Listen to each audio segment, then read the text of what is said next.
Namaste, everyone.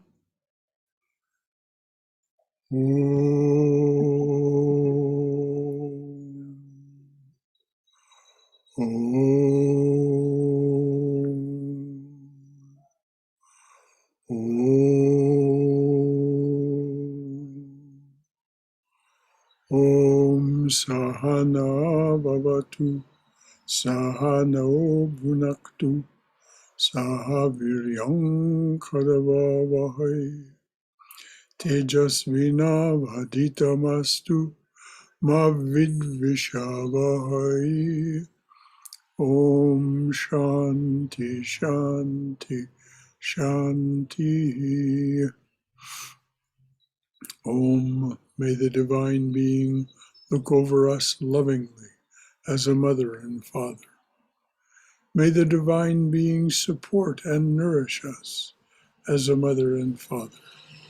May we have the strength and skill to study together the art of spirituality. May no misunderstandings arise amongst us. Om, peace, peace, peace be unto us and to all beloved beings everywhere. Hari Om Tat Sat. Beloved, make it so. Well, we don't have a quorum. I don't know what the problem is, but we don't have 5 devotees, and I'm reluctant to go ahead without our having a quorum. So let's see if anyone else shows up. The fellow who requested that we review Sutras 17 through 21 is not yet with us today. Brahmadas very kindly helped me round those up and get them so that I could read them. Anything from anyone? We're, of course, studying Swami Prabhavananda's book, How to Know God, which is his translation and interpretation of Patanjali's Yoga Sutras. Anything at all from anyone while we wait to see if anyone else shows up?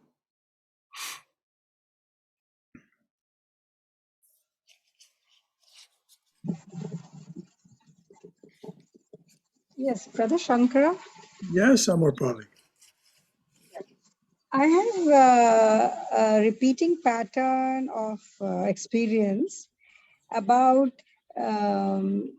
being, we say don't be judgmental, do not judge other people and all that stuff. And then when you do that to the extreme, I'm not extreme, but I'm saying you do that, sometimes you make yourself vulnerable. Like some not so good elements or something like that. And then you have to be very sharp with them. So it's Dear like, heart, okay. Dear heart, there's a very big difference between judgment and observation. One must be very clear in their observations, very clear in their observations of how other people behave, and not allow oneself to become vulnerable. But that doesn't mean that you judge them. You don't say that in any spiritual sense that these are bad and wrong people, that there's something the matter with them. They are simply not congenial to you, or they are doing some things that are socially unacceptable. I get that far, and then sometimes I feel that even trying to not, sometimes I understand too much from the other person's view also. But the point is that then I start feeling as if my goodness, my being nice is being taken as being foolish. Don't be nice. What is this about being nice?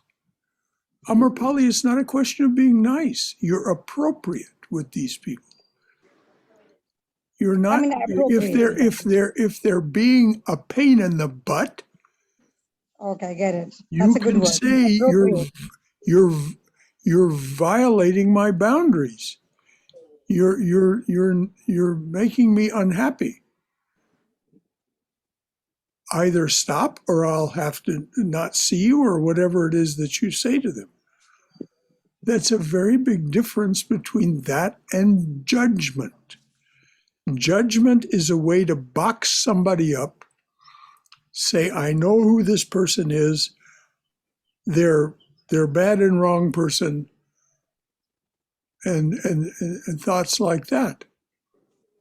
No, everyone is the divine being, but some people are more immersed in ignorance, and so are inappropriate or inauspicious with us.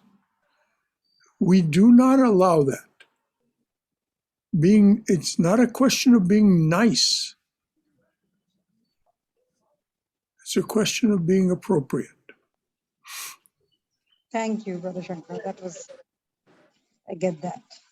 Okay, very Many good. of us make the mistake of, how can I say it, interpreting being nice as allowing ourselves to be bullied, allowing ourselves to have people violate us, our boundaries, manipulate us, take advantage of us. I think you can still be nice and set boundaries and say no. You're not going to. You can remain polite, but you don't have to be nice. You do not have to be something that is not appropriate to the situation. And if you do allow yourself to be taken advantage of, you have no one to blame but yourself. The other person is just being themselves. Pure, plain, and simple. That's a good one. Yeah. And I think we need Thank to you. understand there's a difference between being judgmental and being able to identify a problem behavior such as narcissism. Yes, we must be very clear and very sharp in our observations. We must be very clear about who it is we're dealing with. Right. And there are many people with whom you just simply will not wish to spend time. Exactly. There's truly toxic, although we're all the divine, I get that. We also have truly toxic people in this world. Well, their toxicity comes from their ignorance. We are all ignorant. Otherwise, we would be illumined. Yeah. So it's just where is a person on the spectrum? So their ignorance is different than your ignorance. Yeah. So, but you can observe their ignorance without saying that they're bad and wrong and box them up and say, but you can definitely say, this person routinely violates my boundaries, makes me feel uncomfortable, treats me inappropriately. I'm not going to spend any more time with them.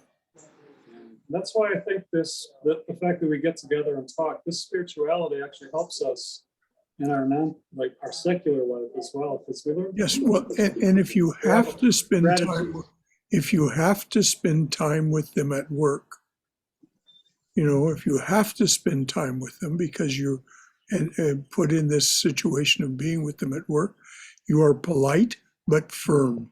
Polite but firm, yeah. You are appropriate with them. And you're compassionate about the fact that they are suffering, otherwise they wouldn't behave the way they do. Misery loves company. Yeah, I think people are really mean. They are suffering inside, or they wouldn't be that way. Yeah. But you don't have to allow them to make you suffer too. Right, because they will if they can. Brother Shankara, I have a slightly different opinion about it. The moment we think that somebody is in a different spectrum or is, then I think we are not dealing with the situation, we are dealing with the person. And I think that takes us away from, like at my work, if somebody disagrees or says something, which I don't think is for the good of the company or for the people, then I am countering that argument. But if I start thinking about the person, then I'm then I'm countering the person, not the conversation that is happening. So Very well said, Sumesh. Very well said. That is behaving appropriately. yes. In fact, I was reading somewhere that even Swami Vivekananda and many of the Swamis, they get angry at their disciples because they are committed that disciples are reaching somewhere, and when they see something, they show anger, and that's their way to that's their expression of love for them to achieve whatever the disciple wants to. That's how I see it. So even getting Well, all of that is true, what you said, Sumesh. forward. All of that is true. And we must not think that we will not make mistakes Yes. in our behavior with other people. We'll make mistakes in every realm of life. Yeah. Right, we do. So when we make these mistakes, I tend to dwell on it and say, "Oh, why did I do something so stupid?" What do you do when you start dwelling on mistakes? Yeah, well, what do you do? What do you do? I try to say, move on. Try to correct it, admit it, correct it, and move on. Well, one of the things that we'll talk about when we get to June, which is a month for the discussion of bhakti yoga, we'll talk about the use of your mantra. Well, I noticed that the fellow that asked for the review of the sutras is still not here, but just in case he listens to the recording, I'm going to read them through. I'm not going to make any comment. If anyone wants to ask any questions or make any comments on their own afterwards, then, but here are Sutras 17 through 21. And again, thank you, Brahmadas, for helping me round these up and make them readable. 17, concentration upon a single object. Somebody has their mic open. So we're hearing background noise. Okay. Sutra 17. Concentration upon a single object may reach 4 stages: examination, discrimination, joyful peace, and simple awareness of individuality. The other 18, the other kind of concentration is that in which the consciousness contains no object, only subconscious impressions, which are like burnt seeds. It is attained by constantly checking the thought waves through the practice of non-attachment. So because I read that rather clumsily, let me do it again. The other kind of concentration is that in which the consciousness contains no object, only subconscious impressions, which are like burnt seeds. It is attained by constantly checking the thought waves through the practice of non-attachment. 19. When such concentration is not accompanied by non-attachment, and ignorance therefore remains, the aspirants will reach the state of disincarnate gods, or become merged in the forces of nature. When such concentration is not accompanied by non-attachment, and ignorance therefore remains, the aspirants will reach the state of the disincarnate gods, or become merged in the forces of nature. 20. the concentration of true spiritual the concentration of the true spiritual aspirant is attained through faith, energy, recollectedness, absorption, and illumination. And then the sutra, which we are just about to read in the book, is success in yoga comes quickly to those who are intensely energetic. So before we go on and discuss 21, is there anything that anyone would like to say or add? Or any concern or question you'd like to raise?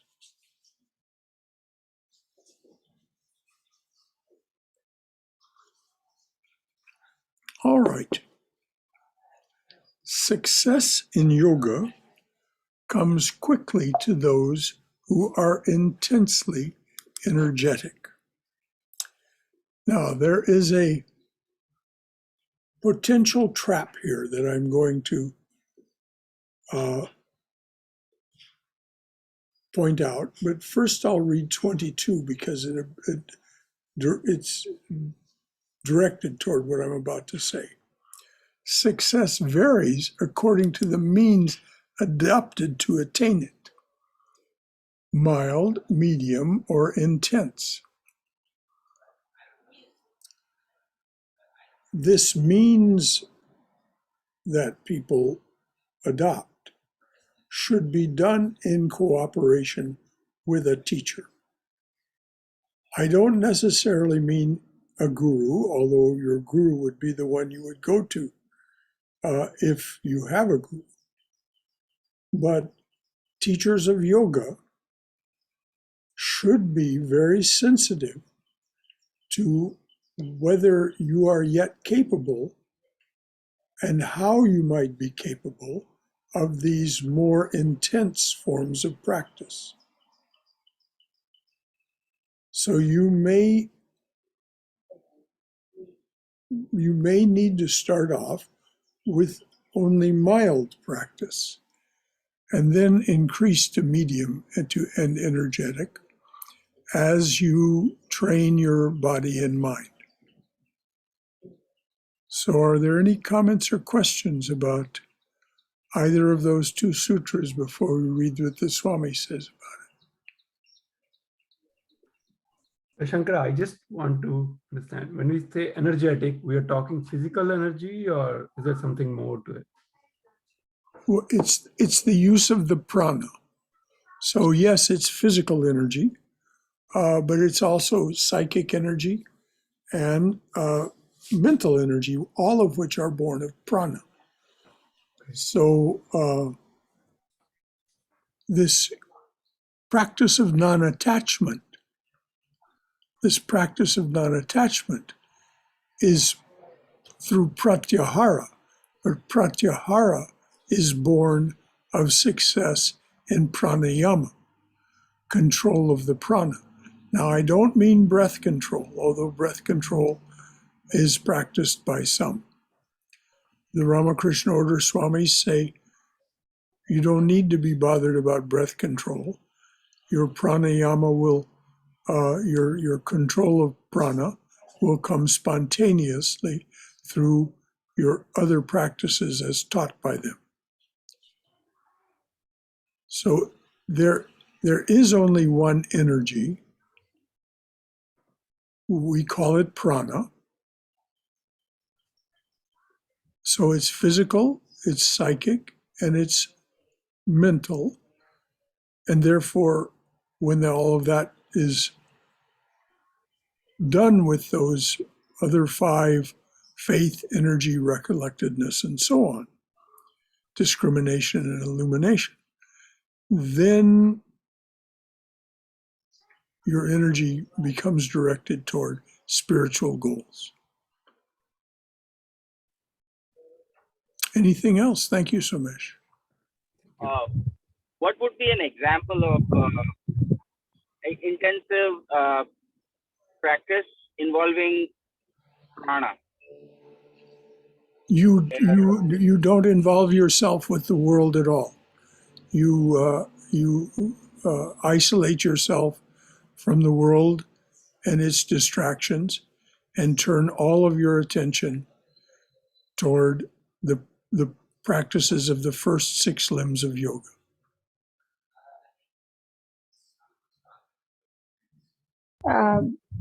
Brother Shankar, I wanted to add something. Wait just a minute. Rajiv, does that get it? Does that answer your question? Yes. What if you feel like certain waves in your, sometimes when you watch something very patriotic or even something violent, you sort of feel a wave of energy. What if you start experimenting with those like waves of energy? What do you mean experimenting with? You sort of might become like more open to perceiving that. Well, anything that comes from something that's tamasic or rajasic is definitely, you're going to have to practice non-attachment to use that energy beneficially. You're not going to be able to be attached in any way toward the tamasic or rajasic stimulus that produced that wave of energy. But And sometimes it could be done in meditation. Rajiv, just a moment. Experimenting should only be done in cooperation with your teacher until you're way far along the path, in which case your mind becomes your guru, but that doesn't happen for years. So experimenting with those waves of energy is potentially dangerous. So you need to do that in cooperation with the teacher. And if you go ahead and do it anyway, you may find that there are unpleasant consequences to your nervous system and to the parts of your brain. You can have a stroke, for example, or a heart attack. These are not energies to be toyed with. They are the energies of which the universe is projected. And so there's a tremendous amount of power there, which is why one ultimately in success becomes omnipotent. Now, has that got it, Rajiv? Yeah. Yeah. Maybe I'll need to speak to you personally. Okay, that's good. Amarpali, anything more? The thing with spiritual needs I was doing a lot of spiritual and not doing the physical in the one phase of my life. And then I found when I went back to physical yoga, and especially because I did yoga nidra also, pranayama and everything else, I found that it was very grounding. So I found a lot of benefit which I had not earlier got because I was going deeper into the yoga. This time I was doing more of yoga nidra. I was doing sukshma kriya, the stretching, and doing all that I felt more together. It was as if I needed to do both. At least it suits me. But so that was also giving a lot of a good start to the day. Well, And each of us is unique, dear. So we will find our own path, or we will work in cooperation with a guru or a teacher to help guide us. It's always good to work with someone who is farther along the path than yourself, because they know the potentials, the pluses and the minuses, and can guide you toward maximizing the pluses and minimizing the minuses. So thank you, Amarpali. I'm sure it did. I'm sure it was much more gratifying once you were using it in a spiritual sense, using the yoga, the physical yoga, in a spiritual sense. Thank you, Brother Shankar. Anything else from anyone? All right. Hari Om Shankaraji. Yes, Balaji. I think, all this discussion, if we go to the next sutra, Patanjali clearly says that is the devotion to Ishvara. If we have that one, all these energies or all these yogas, will lead us to a dharmic way of doing it, in a sattvic way of doing things. We'll get there. We'll get Yes. there, Balakrishna. Yes. Let's at least read what the Swami says about 20 and 21. Yes, sir. Yes, sir. Okay? But I agree with what you're saying. Thank you.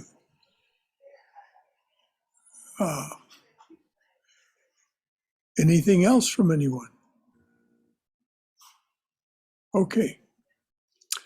Theoretically, there is no reason why we should not achieve the state of perfect yoga within the space of a single second.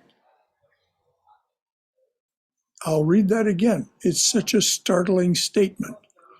Theoretically, there is no reason why we should not achieve the state of perfect yoga within the space of a single second, since the Atman is eternally within us, and our ignorance of this fact could be instantaneously dispelled.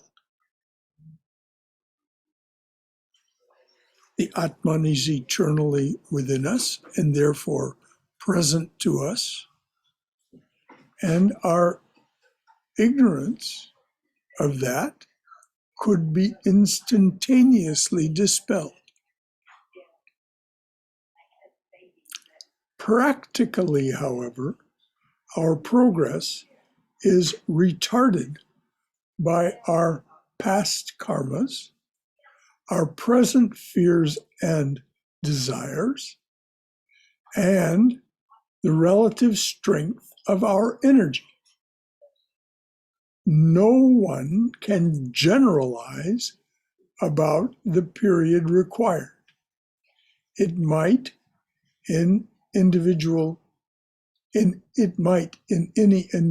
case extend over months, years, or lifetimes. All we can say is this: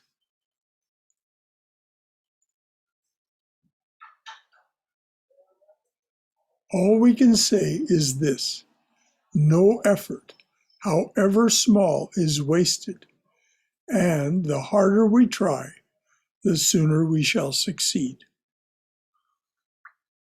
So before we go on to this next, the 23rd, concentration may also be attained through devotion to Ishvara, which is something outside the canon of Sankhya philosophy that Patanjali included. So anything about 20 and 21 before we go on? Anything about what the Swami said about how long it will take?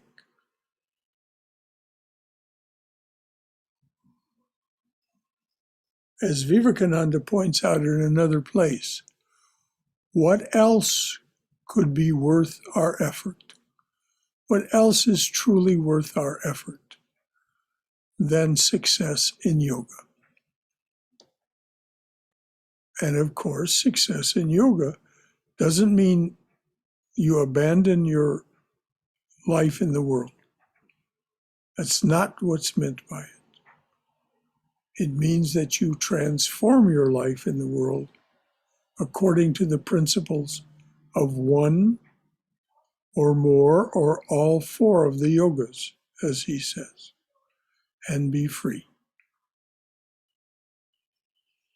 So anything else before we go on?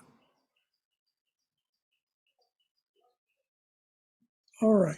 Sutra 23, Chapter 1, 23. Concentration may also be attained through devotion to Ishvara. And then 24, Ishvara is a special kind of being, untouched by ignorance and the products of ignorance, not subject to karmas or samskaras or the results of action. If you want to know what that means, read chapters 4, 5, 6, and 7 of Bhagavad Gita. This is Sri Krishna describing himself as is talked about here as Ishvara. So concentration may also be attained through devotion to Ishvara. Ishvara is a special kind of being, untouched by ignorance and the products of ignorance, not subject to karmas or samskaras or the results of action. It is the personal God. Why is there a personal God? Sri Ramakrishna says the personal God exists because of our love. Our love, it may be misdirected in the beginning, but when something awakens in us that causes this feeling of reverence, then we begin to direct our love toward the divine being, the personal God. And that personal God takes the form and aspect or aspects that most appeals to our hearts, which is why it's recommended that we meditate upon the personal God, as Patanjali is about to say.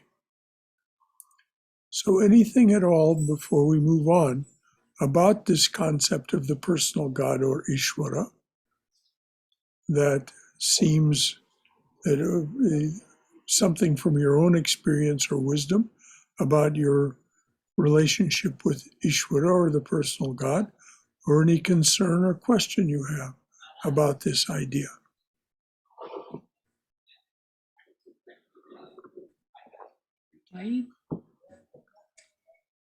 Okay. I have a couple of things, Shankaraji. Yes, Bala. This one, this personal God, is, Sri Ramakrishna explains it so wonderfully when one of the Brahmo devotee asks, so, can we see God? This is exactly he says, because if you have enough devotion for God, he compares with the sea. Because of the coolness of the water, you get the icebergs. Is exactly the same way. If you have enough bhakti, he will give you in whatever the shape you are looking for. And when once the knowledge, like the sun comes, the iceberg melts back to water. And the personal God becomes the formless one. Exactly. And this is also, Mother says, even though the Swami says, retarded by our past karmas, I think, the Mother says, because of the karma, instead of losing if you have enough devotion, instead of losing a leg, you end up with a scratch. Yes, that's very true. Your devotion, this is what is meant by breaking this world's chain. This is what's meant by you have come to unchain us and set us free. But only if we have love and devotion and renunciation. The Lord, the divine being, will never force itself upon us or change the vector of our lives unless we ask, which is why we have these prayers. Chaitanya's prayer, Vivekananda's prayer, breaker of this world's chain, breaker of this world's chain, breaker of the karmas that hold us down. Breaker of this world's chain, we adore thee, whom all men love. But most human beings love the divine in a state of ignorance, not knowing that's what they love. They may love the divine in the form of money or family or fame or whatever it is. So they remain bound by the chains of karma. But as a later verse in Breaker of this world's chain says, how great was thy sacrifice, freely choosing thy birth in this prison, our iron age, to unchain us and set us free. So this is the power of the personal God, or Ishvara. And as Patanjali points out, through sufficient devotion to that personal God, or Ishvara, or Ishwari, could be in feminine form, then we are set free from our karmic debt. And as Balakrishna pointed out, Holy Mother said to a devotee who asked her about this, she said, well, if your past deeds decreed, if the lesson that you needed to learn from your past deeds required that you lose a leg, if you've already learned that lesson and your devotion has made those samskaras like burnt seeds, then you won't need to lose the leg. You will only need to get a scratch, which is what Balaji just told us. Anything else from anyone?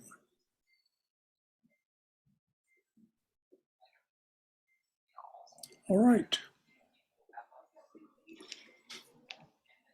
Here, for the first time, Patanjali introduces the idea of God. According to Vedanta philosophy, Ishvara is the supreme ruler of the universe, its creator, sustainer, and dissolver, spoken of as, of course, Brahma, Vishnu, and Shiva. So here, for the first time, Patanjali introduces the idea of God. According to Vedanta philosophy, but not Sankhya. According to Vedanta philosophy, Ishvara is the supreme ruler of the universe, its creator, sustainer, and dissolver. Brahman, the ultimate reality, cannot properly be said to create, sustain, or dissolve, since Brahman is by definition without attributes. Ishvara is Brahman seen within Prakriti, within the manifest universe, or the potential for the manifest universe, Prakriti.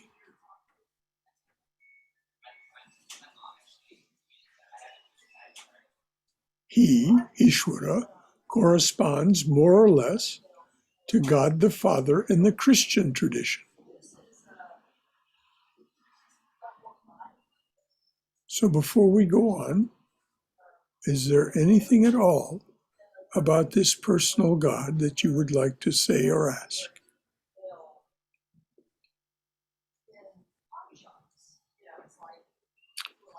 What is important is the concept of devotion Liberation, as we have already seen, can be reached without devotion to God. But this is a subtle and dangerous path, threading its way through the pitfalls of ambition and pride. Devotion to a personal ideal of God brings with it a natural inclination to humility and service. It sweetens the dryness of intellectual discrimination and calls forth the highest kind of love, of which man is capable.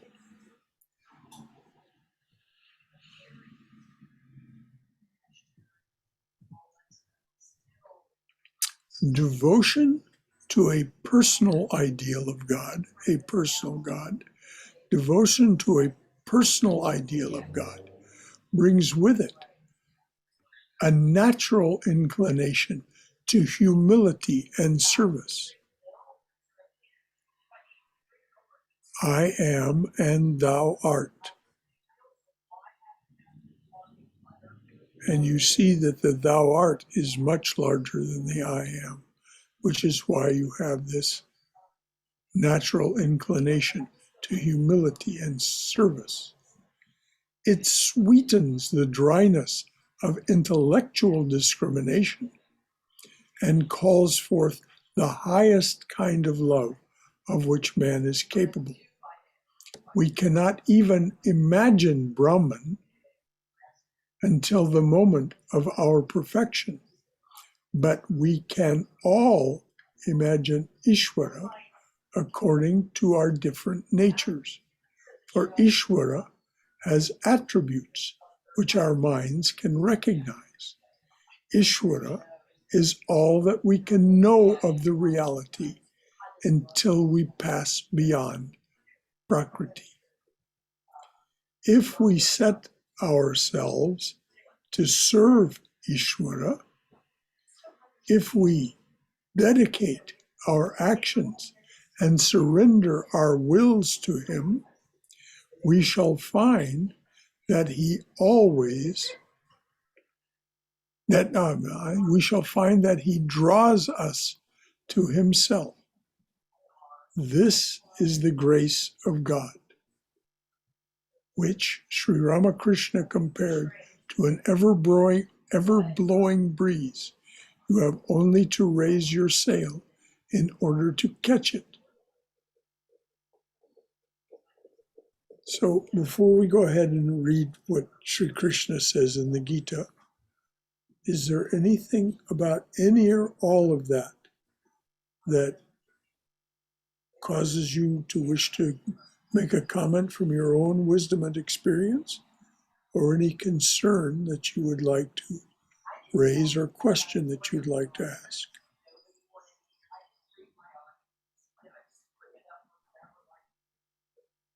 Everyone is content that they have a grasp of this idea of the personal God and its relationship to you. Wonderful. Okay.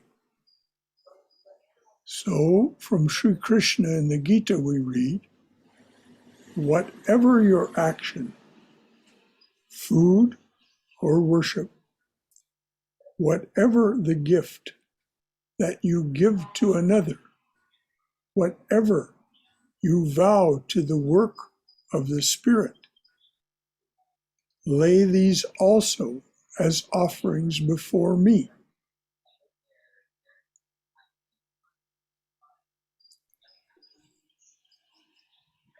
I'll read again what Krishna said.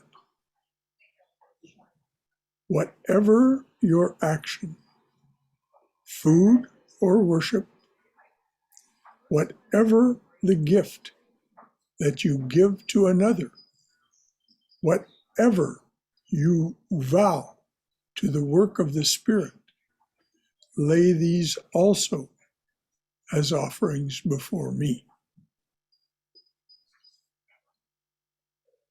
This kind of devotion requires perhaps a special kind of temperament, a special temperament.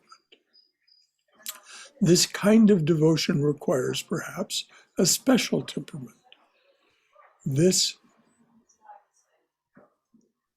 It is not for everybody, but to be able to feel this is a very great blessing, for it is the safest and happiest way to liberation. Now, once again, if there's anything about this that you would like to express as a concern or question, what does the Swami mean by it's not for everybody? What does he mean when he says it's a great blessing? And what does he mean when he says it's the safest and happiest way to liberation? Anything about any of that you would like to ask about or express a concern about or describe from your own experience? Hari Om Shankaraji. Yes. This reminds me because Swami is talking about karma yoga here, but the Vivekananda says it is very difficult to practice because our egos will take that, as what they are doing. Because what Swami is saying, offer everything as a naivedyam or to the God, whatever action you do, as long as it is a selfless action. But our egos take charge of this one and it tries to make it as a self. I think that's why it is very difficult. It has to be watched every minute, every action.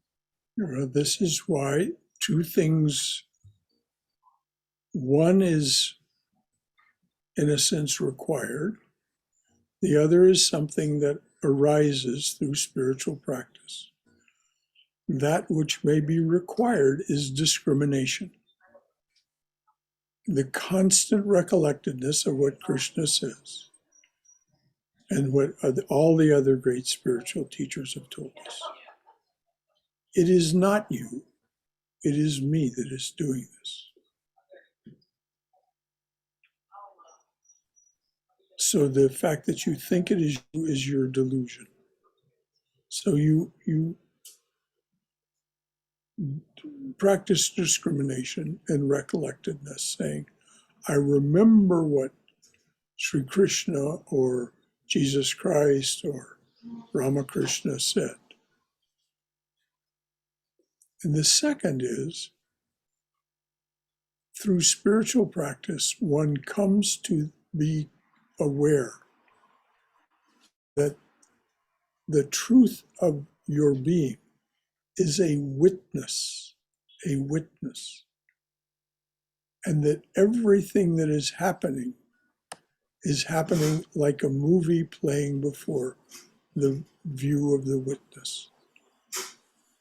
So of course you are not the doer.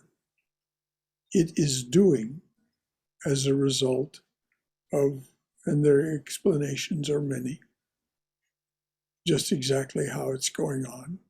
What difference does it make, really? Whatever explanation appeals to you, let that be the one your mind deals with.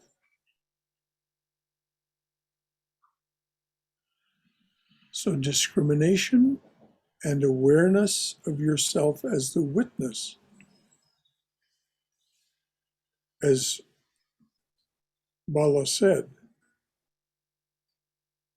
when we practice this from moment to moment, it frees us. We become Jivan Mukta, free while alive. Thank you, Bala. Shankara, I would like to share something from my experience, what Balaji said. So what happened is there's something going on with one of the family members. So I was supporting them and saying, telling them how we can resolve this. And then a couple of times I went to my wife and I said, what they said and what I said, and they said, I said. And my wife would tell what I could have said that would have made a difference. And I go there to tell her like how good I was. And then I come back thinking, there was something I didn't do.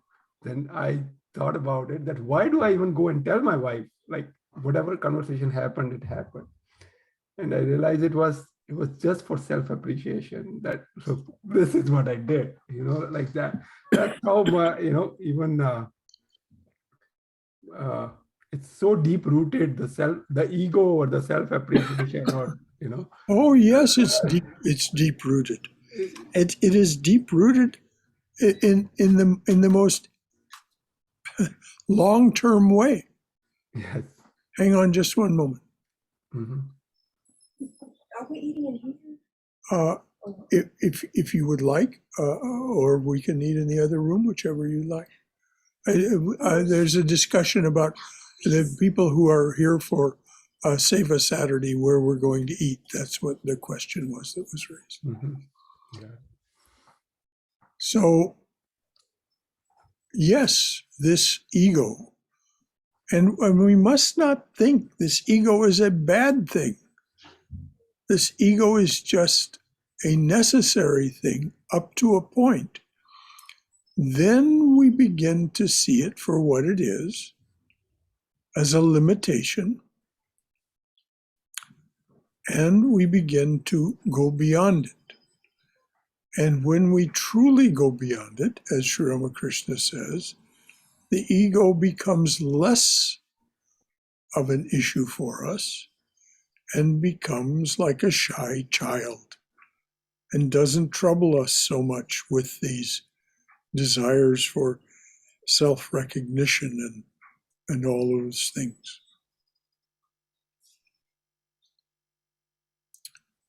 But as the Swami points out, it's a slow process. Thank you so much for being so honest about that. I'm sure all of us can identify with it. All of us recognize ourselves in that. Brother Shankara? Yes, dear. Yes, I heard what Dr. Bala said about offering any selfless acts, all actions and experience, but even the selfish acts, right? We have to go beyond that. All the actions, not just the selfless or selfish, all Well, actions and experience. Are you the doer of only the selfless acts? No, I'm the doer of all of them. You're not the doer of any of them. I'm not the doer of any of them. I mean, what I meant to say. Yeah. So then, of course, they should all be offered. And Krishna is very explicit. He gives this long list in chapter 4. Long list. All of it, all of it, all of it. Offer it all to me. You are not the doer of any of it. Offer it all to me. And Sri Ramakrishna also says, to mother, take the good and the bad. Yes, Something and replace it with what? Pure love for thee. Love for thee, pure love for thee. Yes. Take thy vice, take thy virtue, take thy good, take thy bad. Take thy ignorance, take thy knowledge, and give me pure love for thee. Because out of that pure love is the response of pure love. And as Christ says, seek ye first the kingdom of God, and all else shall be added unto you, all wisdom and all righteousness. So if we practice that devotion, seeking however we can, by whatever path works for us, seeking that kingdom of God, seeking that to be in that drawing room of the Lord, which is the heart, with the Lord.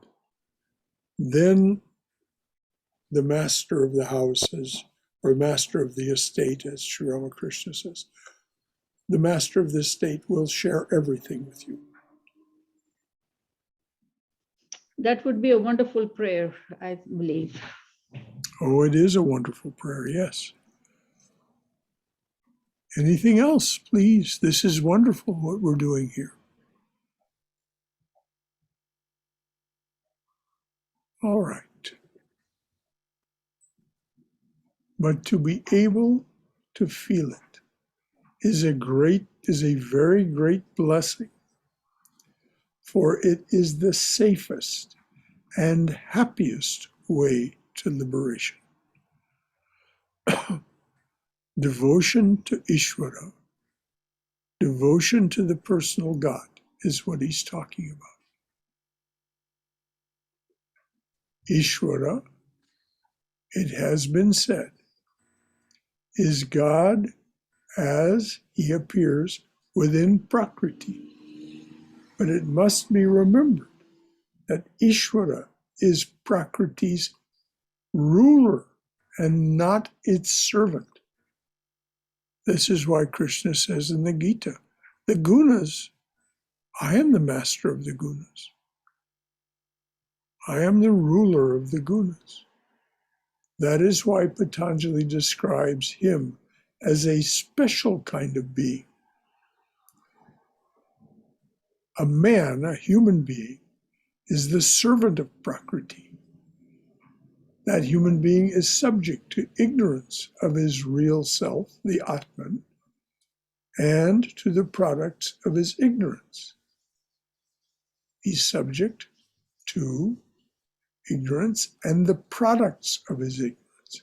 Egoism, attachments to sense objects, aversion from them, which is merely attachment in reverse, and a blind clinging to his present life. The various forms of bondage,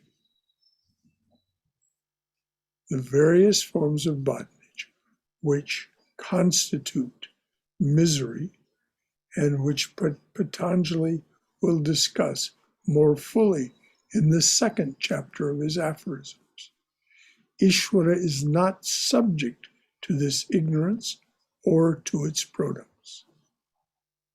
Human beings are subject to the laws of birth and death, the laws of karma. Ishvara is unborn. Ishvara is unborn, undying.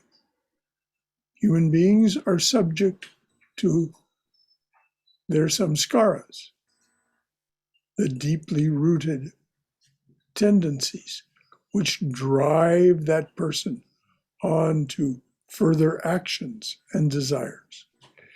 Ishvara is free from samskaras and desires. Ishvara is not involved in the results of action. Man, it is true, may become liberated, but even in this, he differs from Ishvara. Ishvara was never in bondage. After liberation, man is one with Brahman, but he can never become one with Ishvara. Indeed, the desire to become Ishvara, the ruler of the universe, would be the most insane or egotistic, would be the most insane of all egotistical desires. It seems to be typified in Christian literature by the story of the fall of Lucifer. In the state of union with Brahman, both Ishvara and his universe are transcended, since both are merely projections of Brahman. Now, all that was really a mouthful. Is there anything that needs any further amplification or discussion about what was said about who Ishvara is and is not, who Brahman, what Brahman is, any of that. Yes, Brother Shankara, I Yes. want to clarify, are all personal gods Ishvara and all avatars are Ishvara? Is that right? Or That's correct. All, okay, all manifestations of God within time, space, and causation. In other words, anything that we can know through our organs of action, our organs of perception, and our mind. This is Ishvara or Ishwari, the goddess, as Sri Ramakrishna said. Holy Mother, Sri Sharda Devi, was the divine mother, the divine being, the divine feminine, born as Saraswati. Saraswati. And that the two of them were not separate beings. They were one being manifest in two forms. And all of the other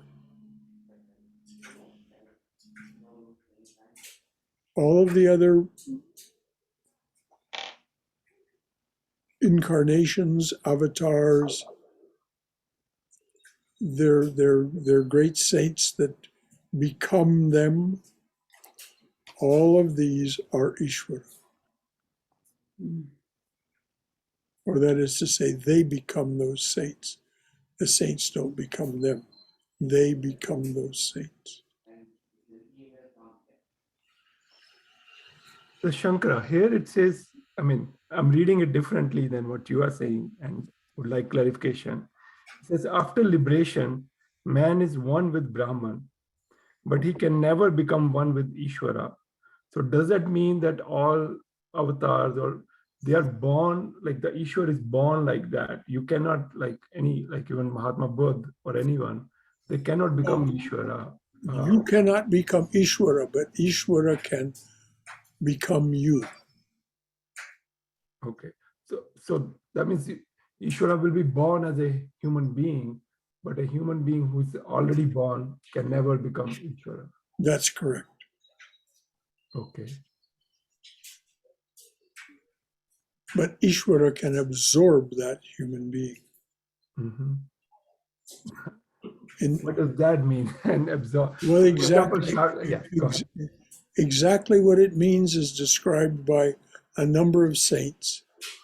And it's, of course, beyond language. Okay. They're somehow drawn into the divine being. Rabia describes it. Others have described it. So I believe it is now a little after 1 o'clock. So we're gonna wind it up there. We'll start next time with Sutra 25. Any final comments, questions, or thoughts from anyone? Brother, when you said Ishvara becomes that saint, do you mean that Ishvara, so as a human being, as a normal bound human being, when I'm interacting with that saint, Ishvara acts through that saint directly with me? Which means, as far as I am concerned, whatever the saint says to me, or the saint blesses me, or the saint gives an instruction to me, it is from Ishvara. Precisely. The human being no longer exists as it existed before. All that was that human being has been transcended, and Ishvara becomes that human being. There's much about that in the mystical literature. Can that happen even without the Nirvikalpa Samadhi? Like if, Yes, let's say if there's a yes, Rajiv, that's the short answer to your question. It can happen even without nirvikalpa samadhi. Can I share something? Yes, Brother please. Shankar? Yeah. I read somewhere that there's a two example given in a Vedas that as a raindrop you can dissolve as a water in ocean, that is nirvikalpa samadhi, and you can stay like a parrot in a green tree. Mhm. So green tree is nothing but Brahman, and you can still keep your identity as a parrot, but it's you can camouflage with parrot. It's a green, total green, but still you have identity. So that is, I think, a different type of samadhi, but that's what I have Yes. heard it. Well, and Sri Ramakrishna gave that samadhi to each of his direct disciples. Okay, nirvikalpa. No, Okay. the second one. the second one. To a few he gave nirvikalpa. Oh,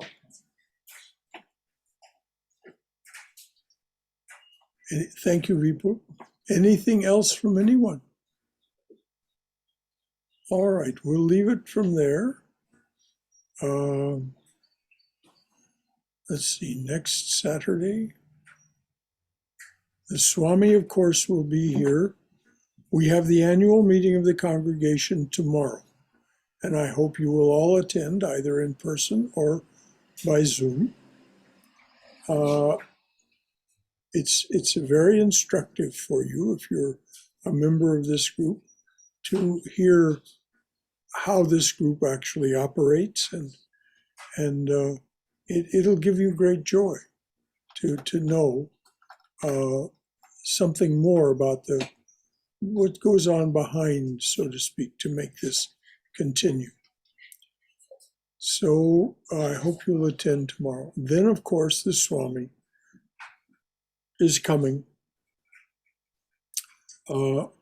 Monday through, well, effectively through Wednesday. He'll be here Thursday morning, but just long enough to get himself ready to go catch a plane. So he'll be here Monday evening. Those of you who haven't yet heard from me about the schedule of meetings, you will hear from me tomorrow or Monday. There will be a meeting scheduled for you on the 17th or the 18th. I'll try to get that all organized tomorrow afternoon. Anything else from anyone? All right, dears. Oma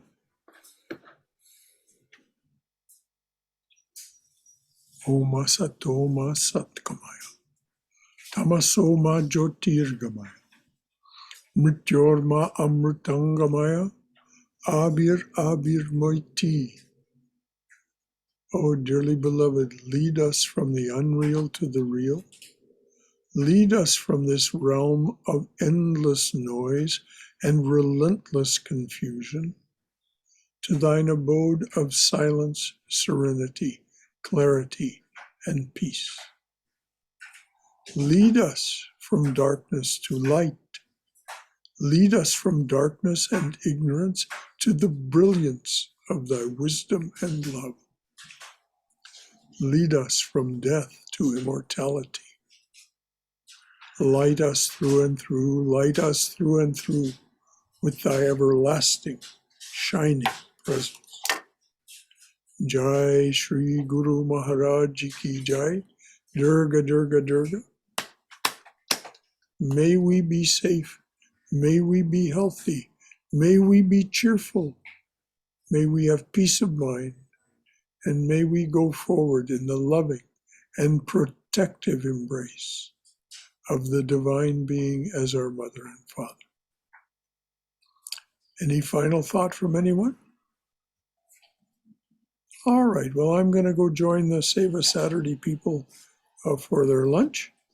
And thank you all for coming. What a wonderful big group. And until we see one another again, there's going to be no Tuesday class next week, by the way. The Monday class will be held. The Wednesday class will be held. But on Tuesday evening at 7:30, Swami Sarvadevananda will speak in the chapel about Swami Vivekananda's talk, The Real and the Apparent Man. The title of his talk is Mythology. What did Swamiji mean by that? Can I say something? Please. The Swami's talk on Tuesday night will be the same link as we usually use for the Tuesday night class at 7:30. So if you forget and accidentally log into the mother class, we'll be in the chapel zooming it, the Swami's talk. So just want to say that. Thank you. So the regular Tuesday link is the one you use. All right, I'll make dears. that clear. All righty. Goodbye. Bye.